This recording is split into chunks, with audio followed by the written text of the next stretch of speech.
नमस्कार दोस्तों, story by Shyam में आपका स्वागत है। आज हम आए हैं मुंशी प्रेमचंद की नई कहानी लेकर, जिसका नाम है कफन। झोपड़ी के द्वार पर बाप और बेटा दोनों एक बुझे हुए अलाव के सामने चुपचाप बैठे हुए हैं और अंदर बेटे की जवान बीवी बुधिया प्रसव वेदना से पछाड़ खा रही थी। रह रहकर उसके मुंह से ऐसी दिल हिला देने वाली आवाज़ निकलती थी कि दोनों कलेजा थाम लेते थे। जाड़ों की रात ही प्रकृति सन्नाटे में डूबी हुई। सारा गांव अंधकार में लय हो गया था। घीसू ने कहा, मालूम होता है बचेगी नहीं। सारा दिन दौड़ते हो गया, जा देख तो आ। माधव चिढ़कर बोला, मरना ही है तो जल्दी मर क्यों नहीं जाती? देखकर क्या करूं? तू बड़ा बेदर्द है बे। साल भर जिसके साथ सुख चैन से रहा, उसी के साथ इतनी बेवफाई। तो मुझसे तो उसका तड़पना और हाथ पांव पटकना नहीं देखा जाता। चमारों का कुनबा था और सारे गांव में बदनाम। घीसू एक दिन काम करता तो 3 दिन आराम करता। माधव इतना कामचोर था कि आधा घंटे काम करता तो घंटे भर चिलम पीता। इसलिए उन्हें कहीं मजदूरी नहीं मिलती थी। घर में मुट्ठी भर भी अनाज मौजूद हो तो उनके लिए काम न करने की कसम थी। जब 2-4 फाके हो जाते तो घीसू पेड़ पर चढ़कर लकड़ियां तोड़ लाता और माधव बाजार में बेच आता। और जब तक वह पैसे रहते दोनों इधर उधर मारे मारे फिरते। जब फाके की नौबत आ जाती तो फिर लकड़ियां तोड़ते या मजदूरी तलाश करते। गांव में काम की कमी न थी। किसानों का गांव था। मेहनती आदमी के लिए 50 काम थे। मगर इन दोनों लोग उसी वक्त बुलाते जब 2 आदमियों से एक का काम पाकर भी संतोष कर लेने के सिवा और कोई चारा न होता। अगर दोनों साधु होते तो उन्हें संतोष और धैर्य के लिए संयम और नियम की बिल्कुल ज़रूरत न होती। यह तो इनकी प्रकृति थी। विचित्र जीवन था इनका। घर में मिट्टी के 2-4 बर्तनों के सिवा कोई संपत्ति नहीं। फटे चिथड़े से अपनी नंगता को ढाके हुए जिए जाते थे। संसार की चिंताओं से मुक्त, कर्ज से लदे हुए, गालियां भी खाते मगर मार भी खाते मगर कोई भी गम नहीं। दिन इतने वसूली की बिल्कुल आशा न रहने पर भी लोग इन्हें कुछ न कुछ कर्ज दे देते थे। मटर आलू की फसल में दूसरों के खेतों में मटर या आलू उखाड़ लाते और भून भान कर खा लेते, या 10-5 ऊख उखाड़ लाते और रात को चूसते। घीसू ने इसी आकाशवृत्ति से 8 साल की उम्र काट दी और माधव भी सपूत बेटे की तरह बाप ही के पदचिन्हों पर चल रहा था, बल्कि उसका नाम और भी उजागर कर रहा था। इस वक्त भी दोनों अलाव के सामने बैठकर आलू भून रहे थे, जो कि किसी के खेत से खोद लाए थे। घीसू की स्त्री का तो बहुत दिन हुए देहांत हो गया था। माधव का ब्याह पिछले साल हुआ। जब से यह औरत आई थी उसने यह खानदान में व्यवस्था की नींव डाली थी। पिसाई करके या घीस छीलकर वह सेर भर आटे का इंतजाम कर लेती थी और इन दोनों ने बेगैरतों का दोखज भरती रहती थी। जब से वह आई यह दोनों और भी आलसी और आराम तलब हो गए थे, बल्कि कुछ अकड़ने भी लगे थे। कोई कार्य करने को बुलाता तो निर्ब्याज भाव से दुगनी मजदूरी मांगते। वहीं औरत आज प्रसव वेदना से मर रही थी और यह दोनों शायद इसी इंतजार में थे कि वह मर जाए तो आराम से सोएं। घीसू ने आलू निकालकर छीलते हुए कहा, जाकर देख तो क्या दशा है उसकी। चुड़ैल का फिसाद होगा और क्या। यहाँ तो ओझा भी 1 रुपया मांगता है।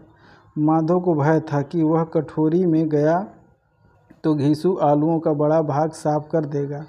बोला, मुझे वहाँ जाते डर लगता है। डर किस बात का है? मैं तो यहाँ हूँ ही। तो तुम्हें जाकर देखो ना। मेरी औरत जब मरी थी तो मैं 3 दिन तक उसके पास से हिला तक नहीं। और फिर मुझसे लजाएगी कि नहीं? जिसका कभी मुंह नहीं देखा था आज उसका उधड़ा हुआ बदन देखूं तो उसे तन की सुध भी तो न होगी। मुझे देख लेगी तो खुलकर हाथ पांव भी न पटक सकेगी। मैं सोचता हूँ कोई बाल बच्चा हो गया तो क्या होगा। सोठ गुड़ तेल कुछ भी तो नहीं है घर में। सब कुछ आ जाएगा भगवान दे तो। जो लोग अभी 1 पैसा नहीं दे रहे थे वे ही कल बुलाकर रुपए देंगे। मेरे 9 लड़के हुए, घर में कुछ न कुछ था, मगर भगवान ने किसी न किसी तरह बेड़ा पार ही लगाया। जिस समाज में रात दिन मेहनत करने वालों की हालत उसकी हालत से कुछ बहुत अच्छी न थी, और किसानों के मुकाबले में वो लोग जो किसानों की दुर्बलताओं से लाभ उठाना जानते थे कहीं ज़्यादा संपन्न थे, वहाँ इस तरह की मनोवृत्ति का पैदा हो जाना कोई अचरज की बात न थी। हम तो कहेंगे घिसू किसानों से कहाँ ज़्यादा विचारवान था, और किसानों के विचार शून्य समूह में शामिल होने के बदले बैठकबाजों की कुश्ती मंडली में जा मिला था, और उसमें यह शक्ति न थी कि बैठकबाजों के नियम और नीति का पालन करता। इसलिए जहाँ उसकी मंडली के और लोग गांव के सरगना और मुखिया बने हुए थे, उस पर सारा गांव उंगली उठाता था। फिर भी उसे यह तस्कीन तो थी ही कि अगर वह फटे हाल तो कम से कम उसे किसानों की सी जा तोड़ मेहनत तो नहीं करनी पड़ती, और उसकी सरलता और निहिरता से दूसरे लोग बेजा फ़ायदा तो नहीं उठाते। दोनों आलू निकालकर जलते जलते खाने लगे। कल से कुछ नहीं खाया था, इतना सब्र न था कि उन्हें ठंडा हो जाने दें। कई बार दोनों की जवानी जल गई। पिछले जाने पर आलू का बाहरी हिस्सा तो बहुत ज़्यादा गर्म न मालूम होता था, लेकिन दांतों के तले पड़ते ही अंदर का हिस्सा जवान और हलक और आलू को जला देता था, और उस अंगारे को मुंह में रखने से ज़्यादा खैरियत इसी में थी कि वह अंदर पहुंच जाए।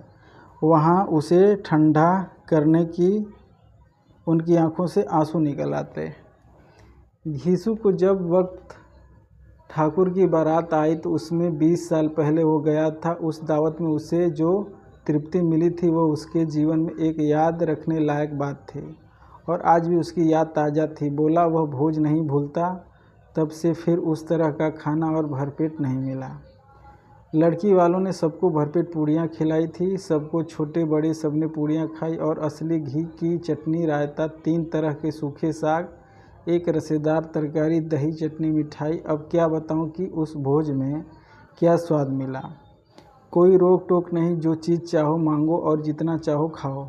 लोगों ने ऐसा खाया कि किसी ने पानी न पिया गया, मगर परोसने वाले हैं कि पत्तल में गर्म गर्म गोल गोल सुवासित कचौड़ियाँ डाल देते हैं। मना करते हैं कि नहीं चाहिए, पत्तल पर हाथ से रोके हुए हैं, मगर वह हैं कि दिए जाते हैं। और जब सबने मुंह धो लिया तो पान इलायची भी मिली, मगर मुझे पान लेने के कहाँ सुध थी। खड़ा न हुआ जाता था, चटपट जाकर अपने कंबल पर लेट गया। ऐसा दिल दरिया था वह। ठाकुर माधव ने इस पदार्थों का मन ही मन मज़ा लेते हुए कहा, अब हमें कोई ऐसा भोज नहीं खिलाता। अब कोई क्या खिलाएगा। वह ज़माना दूसरा था, अब तो सबको किफ़ायत सूझती है। शादी ब्याह में मत खर्चा करो, क्रियाकर्म में मत खर्चा करो। पूछो गरीबों का माल बटोर कर कहाँ रखोगे। बटोरने में तो कमी नहीं है, हाँ खर्च में किफ़ायत सूझती है। तूने 20 एक पुड़िया खाई होगी, 20 से ज़्यादा खाई थी। मैं 50 खा जाता, 50 से कम मैंने कभी न खाई होगी। अच्छा पट्टा था तो तू मेरा आधा भी नहीं है। आलू खाकर दोनों ने पानी पिया और वहीं अलाव के सामने अपनी धोतियाँ ओढ़कर पाँव पेट में डाले सो रहे थे, जैसे 2 बड़े बड़े अजगर गिढ़वाइल मारे पड़े हों और बुद्धियाँ अभी तक कराह रही थी। सवेरे माधव ने कटोरी में जाकर देखा तो उसकी स्त्री ठंडी हो गई थी।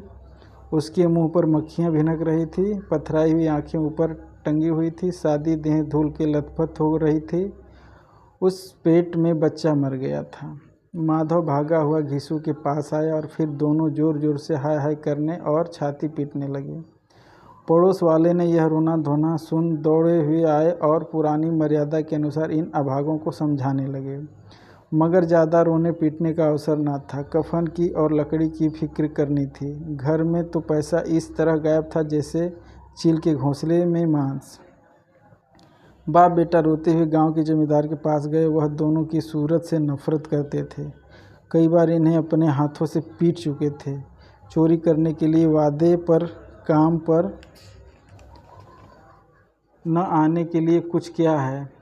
वे घिसुआ रोता क्यों है। अब तो तू कहीं दिखाई भी नहीं देता, मालूम होता है कि इस गांव में रहना नहीं चाहता। घीसू ने ज़मीन पर सिर रखकर आंखों में आंसू भरे हुए कहा, सरकार, बड़ी विपत्ति में हूँ। माधव की घरवाली रात को गुजर गई। रात भर तड़पती रही सरकार। हमें दोनों उसके सिरहाने बैठे थे। दवा दारू जो कुछ हो सका सब कुछ किया। मुद्दा वह हमें दगा दे गई। अब कोई एक रोटी देने वाला भी न रहा। मालिक तबाह हो गए, घर उजड़ गया। आपका गुलाम हूँ, आप के सिवा कौन उसकी मिट्टी पार लगाएगा। हमारे हाथ में तो जो कुछ था वह सब तो दवा दारू में उड़ गया। सरकार ही दया होगी तो उसकी मिट्टी उठेगी। आपके सिवा उसके द्वार पर जाऊं। जमींदार साहब दयालु थे, मगर घीसू पर दया करना काले कंबल पर रंग चढ़ाना था। जी में तो आया कह दें कि चल दूर हो यहाँ से, यूँ तो बुलाने से भी नहीं आता। आज जब गरज पड़ी है तो आकर खुशामद कर रहा है। हरामखोर कहीं का, बदमाश। लेकिन यह क्रोध या दंड का अवसर न था। जी में कूटते हुए 2 रुपये निकालकर फेंक दिया, मगर संतावना का एक शब्द भी मुंह से न निकाला। उसकी तरफ ताका तक नहीं, जैसे सिर का बोझ उतारा हो। जब जमींदार साहब ने 2 रुपये दिए तो गांव के बनिए महाजनों को इनकार का साहस कैसे होता।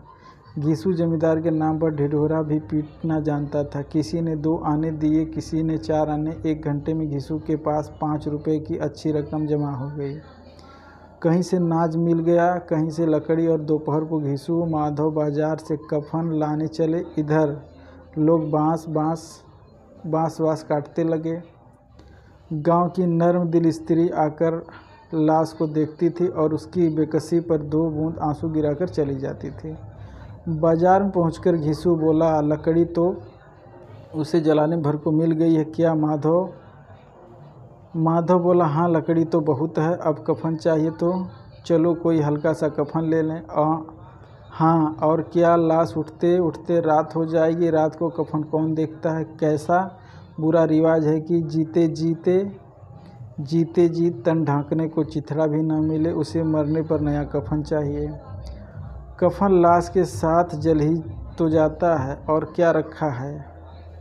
यही 5 रुपये पहले मिलते तो कुछ दवा दारू कर लेते। दोनों एक दूसरे के मन की बात ताड़ रहे थे। बाजार में इधर उधर घूमते रहे। कभी इस बजाज की दुकान पर गए तो कभी उस दुकान पर। तरह तरह के कपड़े रेशमी और सूती देखे, मगर कुछ जचा नहीं। यहाँ तक कि शाम हो गई। तब दोनों न जाने किस देवी प्रेरणा से एक मधुशाला के सामने आ चुके थे और जैसे किसी पूर्व निश्चित व्यवस्था से अंदर चले गए। वहाँ जरा देर तक दोनों असमंजस में खड़े रहे। फिर घीसू ने गद्दी के सामने जाकर कहा, साहू जी, एक बोतल हमें भी देना। इसके बाद कुछ चिखौना आया, तली हुई मछली आई और दोनों बरामदे में बैठकर शांतिपूर्वक पीने लगे।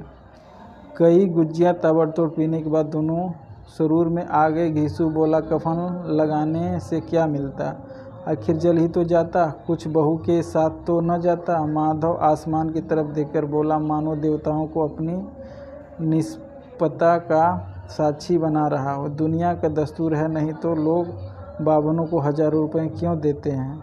कौन देखता है परलोक में मिलता है या नहीं।